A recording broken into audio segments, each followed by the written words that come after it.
Hello, welcome back to my channel. If you're new here, my name is Mary, and today's video is going to be my wrap up for the second quarter of the year, where I go over some stats, some of my favorite things that I read, some of my biggest disappointments, and just check in with how I'm doing with all of my reading goals. So I do know that I just did a first half of the year, basically reading goals recap. So if you missed that video, I will link it for you, but I'm just going to go over specifically the last 3 months, which would be April, May, and June, and how my reading went with all of that. So I'm going to start by going over my reading stats because I think it's interesting to keep track of, and I just compiled all of them for the second quarter. So in the second quarter of the year, I actually managed to read a total of 40 books, which is quite a lot, and I DNF'd 4 books. My total pages that I read were 16,183, although I know that this number is skewed because I did not go back and calculate how many pages of each of the things I DNF'd before I DNF'd them. But at least 2 of the things I DNF'd were over 1,000 pages, or one of them was over 1,000 pages, the other one was like 980 pages, and I read about 500 pages of both of those. So I've been reading a lot, especially the second quarter. I honestly think DNFing things makes me actually read more, which is surprising and not what I would think. But when I'm not enjoying something, I don't want to pick it up. I want to do anything but read that book. And so when I'm reading things that I enjoy, I'm reading more. That might sound obvious to you, but it's been kind of life altering for me to realize that this year. Top genre that I read in the second quarter of the year was fantasy, which is very exciting, followed by general fiction and then sci-fi. I have read from 10 male and 31 female authors, so I am reading about a quarter of my books from male authors. The author stat seems off because I have an additional author to a book. And so it's possible that I have a book that was written by 2 authors, but I will have to go back and look. As far as the race of the authors that I read, I had 9 person of color authors and 32 white authors, which is again right around a quarter, and I guess a little less than a quarter. But I would like to get that number up a little bit more. I would like it to be up to about a third. Again, keeping track of it does help keep me cognizant of what I'm picking up. And then for countries that I read from, pretty much only English-speaking countries in the second quarter. So Australia, the USA, England, and Canada. And then I had 1 author from an unknown country. So that's that. I only read 3 physical books in the second quarter of the year. And I have read 8 ebooks, which is 11 books that I read with my eyes, which is the stat that I'm trying to track here. And I believe I want 2 a month. So 2 a month for 3 months would be 8. So I actually am accomplishing that goal. I know I don't need to tell you this, but 2 a month is actually 6, because 2 times 3 is 6, but I have never said that I was good at math, so. Much to my surprise. So I'm feeling good about that. I would still like to be reading more physical books, because as you can see, this entire top shelf back here are physical books that I have not read. And picking books up physically is just not something that I've been doing, and I would like to be doing, because I buy books and then I don't read them physically. Even the physical books that I have, a lot of them I've read through the audiobook, which is more convenient for me, which is why I do a lot of my reading via audio.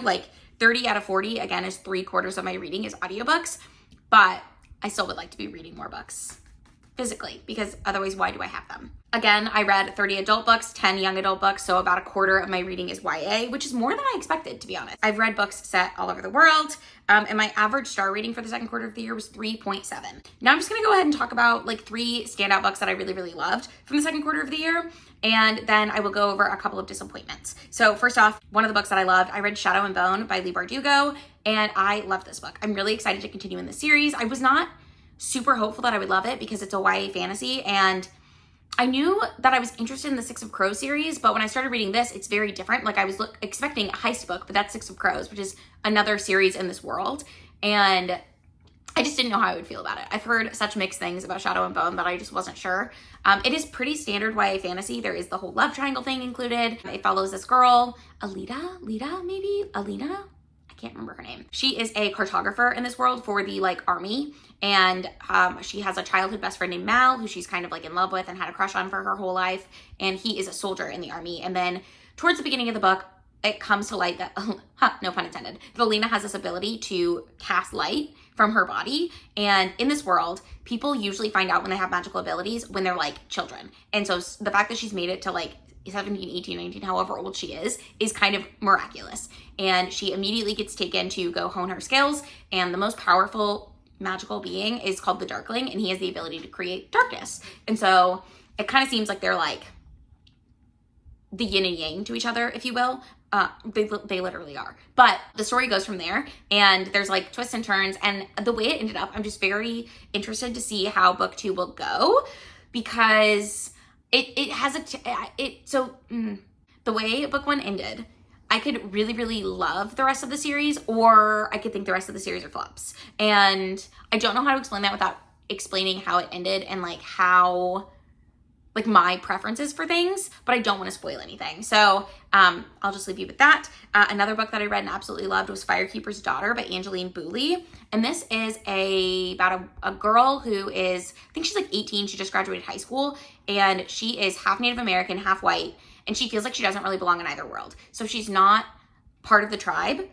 She's not like a tribal member, but she's also like not white, if that makes sense. Like, I don't know how to explain it to people who don't live in a culture like the US, but like race is such a fickle thing here. And it's so interesting just because of the history of the United States that it's hard to fit in it can be hard to fit in as a mixed race person, especially when your other half is so oppressed still, if that makes sense. And so at the beginning of this book, our main character witnesses a murder-suicide, and then there's like this FBI thing going on, and she's got a little bit of a romance. It's a little bit of a coming-of-age story, but it's like her dealing with the consequences of all these things, and also like superimposed with her not really belonging in either world that she's in. And it's so, so good. I love this book. It also has a lot of focus on hockey, which I know is a very hot topic right now. So if you're interested in that, there's hockey in this, but it's not like a hockey romance the way you might think. I don't think I've ever read a sports romance, to be honest.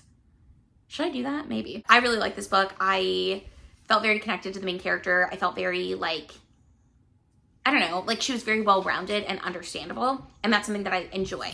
And then the last book that I read that I absolutely love that I want to highlight is In a Dark, Dark Wood by Ruth Ware. And this book is about a writer named Leonora who gets an invitation from her like high school friend, basically. I know it's called like college in the UK, but like a person she hasn't seen since she was a kid. Like she went to school with this kid growing up, and then they went to different universities and they haven't spoken in like a decade. And suddenly she's getting invited to this lady's Hindu, but she hasn't been invited to the wedding, and it's all very odd. And so she goes, because I think one of her other friends from that time period who she's still friends with is also there, and they go together to this like Hindu, and secrets sort of start coming out, and they notice that there's like some weird things happening in the woods, and it seems like they're not alone in the forest. And I love this book. I thought it was like masterfully drafted, and I really liked the twists and turns. I liked the reveals. There's one reveal that happens very early on, but it's not in the description, so I'm not going to tell you what it is, but it is like shocking and definitely like ups the ante for everything else that happens. And I just loved it. I love a closed circle mystery. I love Ruth Ware's ability to like slowly build tension and then have it all snowball in at the end. I just think she writes the kind of mystery thrillers that I enjoy to read. So once again, another slam dunk from Ruth Ware. I did not expect anything less because Ruth Ware is probably my favorite mystery thriller author. And I talked about this in my last wrap up, but like she's one of my favorite authors. I will never like skip a Ruth Ware book. She's an author that I love to read from, and I'm still working my way through her backlist. And I know she's released, I think, at least one, if not two books since the last time I read a new release from her. So I need to get on that as well. And then now I'm going to talk about some books that like kind of disappointed me. So the big one that I have is the Game of Thrones series. I ended up DNFing it. I guess I'm not really disappointed by this, but I did want to let you know that I'm DNFing that series. I'm not coming back to it. I read like a third of the way through the fifth book and decided like I don't care enough to continue in this, so I'm not going to force myself to, and I put it down and I have started watching the show, and I'm not looking back. I don't really care. It was never a series that I loved. The third book was the closest to me like actually really loving it, and the fourth book just kind of ruined things for me, so I don't think I'm going to go back to it. I read the fifth book, or I read part of the fifth book, and then I got to like some perspectives. It was just very slow going. They're always slow moving at first until things really start happening. And I just decided I didn't want to read it, so I'm not going to. The other thing that I DNF'd that I was like kind of surprised by, but is like kind of a big change for my TBR going forward, I DNF'd These Truths by Jill Lepore, and I've decided that I'm no longer going to be attempting to read any nonfiction books that are over 500 pages. That book was almost 1,000 pages, and I read, if you'll remember, last quarter, a nonfiction book about like environmentalism that was about 1,000 pages. It's too long. I can't care enough. Like, it's too long for such a dense subject matter. The way that I like to read is that I want to finish the books that I'm reading. I don't want to be like reading a book for a month. That just like takes a lot of time for me. I would rather be reading things that I can finish more quickly, that I'm more interested in. And so I've decided just as a whole to call my TBR of any nonfiction over 500 pages. So again, I'm sorry if that upsets people.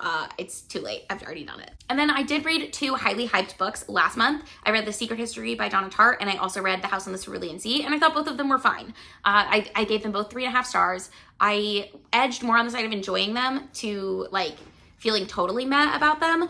But also, like, I don't think I'm going to think about either of them really ever again, which surprises me because those are both books that are so highly recommended and, like, hyped. So I was expecting to love them, and I didn't. But I just thought I would share that with you. You can let me know in the comments down below if you agree or disagree with that.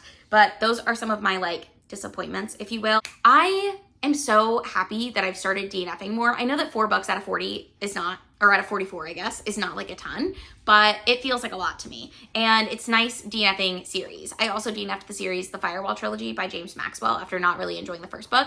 And it feels good. It feels good to take things off your TBR that you don't really care about.